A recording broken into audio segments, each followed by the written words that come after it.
Yes, no, finally, nabuksan ko na yung first budol and Valentine gift sa akin ng aking husband. Ayan, yung tatlong box from LBC, from Benguet. Hindi ko na sila inisa-isa sa inyo kasi masyadong marami sila talaga. Sobrang dami. Ayan na sila.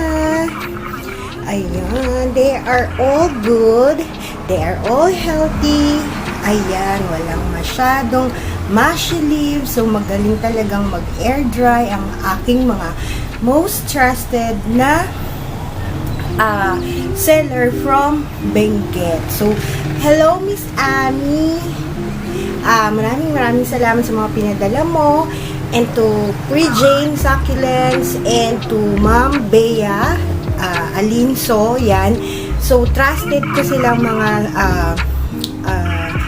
seller from Benguet kasi talagang hindi kayo madi-disappoint sa gaganda. Ayan, ang gaganda ng mga pinadala nila sa akin. Ito pa, sa kabila. Ayan.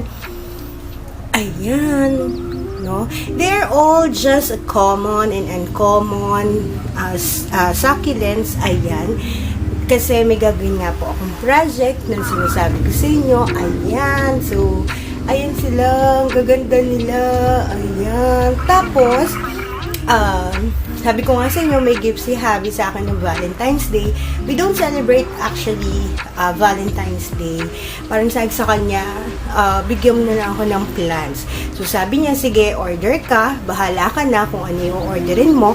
And I watch another mga momshies and popshies na live selling, no? Itong mga from Benguet is live selling din. So, doon ko rin sila na mine. Ito rin live selling, pero ito is from Valenzuela City. Yes, from Valenzuela. So, kung ayaw nyo naman ng uprooted na mga sakis from Benguet, pwede kayo dito sa seller na to, bagong seller na. Ang gaganda rin ng mga ano nila at sobrang mura talaga. Promise. Sobrang mura. So, kung gusto niyo naman ng nakapatid pa sila at kayo na yung mag-a-upload sa kanila, ayan. Tignan niyo yung Fred Ives na mother. Oh, ang laki-laki niyan. Super. And they have beautiful, ayan, na napakalaki at tignan niyo naman ang kanyang stem. Ayan, tignan niyo kung gaano kataba at matured na jade plant. And I got this for only 100 pesos sa ganyang kalaki na jade plant. Ayan pa sila. At saka ang mumura talaga, promise. I'll just stick down below o lalabas dyan sa screen ninyo kung sino yung seller nito, no? Kung ayaw nyo ng mga uprooted, kung gusto nyo pate seller, no? Ayan. O, diba? Ang gaganda at sobrang mura. And this one, no? Itong string of hearts, no? Hindi kayo maniniwala. It's only 35 pesos, mga momshies. 35 pesos lang ang kuha ko sa isang pot. 35 pesos. So, 3 for 100 pag 35 pesos nila binibigay yung mga sakis, no? So, they have 25 pesos, no? Ayan. So, talagang kung gusto nyo ng kayo yung mag-a-uproot, ayan, sa kanila. So,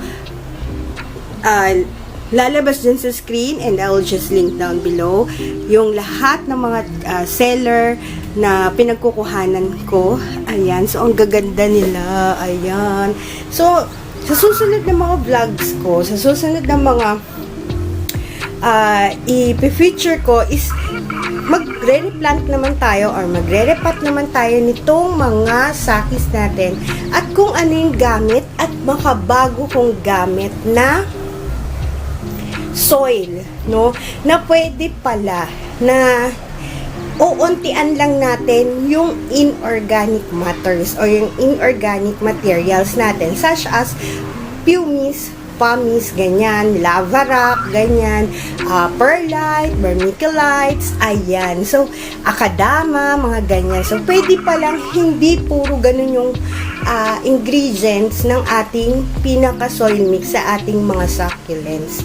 So, yan ay ituturo ko next vlog. So, So, sa mga hindi pa nakapag-subscribe dyan, please subscribe and hit the bell button para notified kayo every time may bago akong mga uploads, para notified kayo every time meron akong mga bagong vlogs regarding sa mga plants, no? Ayun. So, papakita ko sa inyo yung na-experiment ko bago ko to i-vlog, yung bago kong gamit na mga soil mix or medium sa aking mga succulents. Papakita ko muna sa inyo yung nangyari dun sa pag-experiment ko nito na pwede palang ganito yung mixture ng ating succulents. Ang ating potting mix sa ating succulents. So, ayan, papakita ko sa inyo yung mga succulents ko. Lalabas tayo dito sa garden. So, nag-aayos po ako ng garden kaya ganyan sila kagulo. Ayan, nag-aayos po ako. Ayan, papakita ko sa inyo yung mga succulents na sinasabi ko sa inyo pwede na gumamit ng materials na hindi more on inorganic. So, ayan, pakita ko sa inyo. Ayan, ito mga bagong bili ko to bago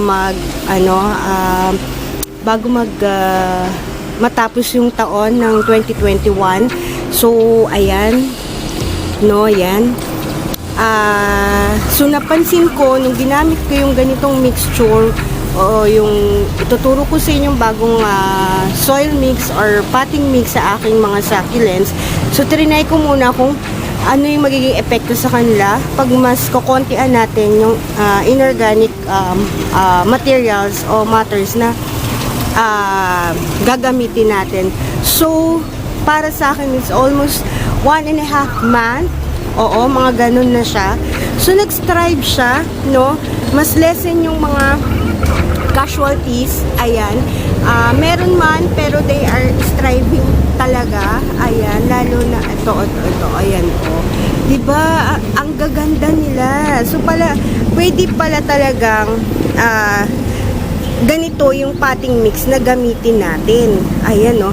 Tapos, napansin ko, nung ginamit ko yung ganitong potting mix, no, is mas madali sila nagkakaugat at kumakapit. Ayan, no, tignan nyo, kapit na kapit sa pinakalupa niya. See this one. Ayan. Ito, ang laki na din niya, oh. Ayan, no, tignan mo, kapit na kapit yan. Ayan. Tapos, hindi siya masyadong ng mushy leaves, no? Kasi dati napapansin ko, parang magmamashi hanggang sa mamatay na siya, no? Ayan. So, ayan, no, kapit na yan. Kahit na anong pull mo dyan, ayan. So, kapit na yung ugat niya. Ayan. Tapos, yung mga succulents na to is, galing din siya ng Benguet, no? Ayan. Ayan, no, ang laki nito. Ito, ang laki din. Ayan.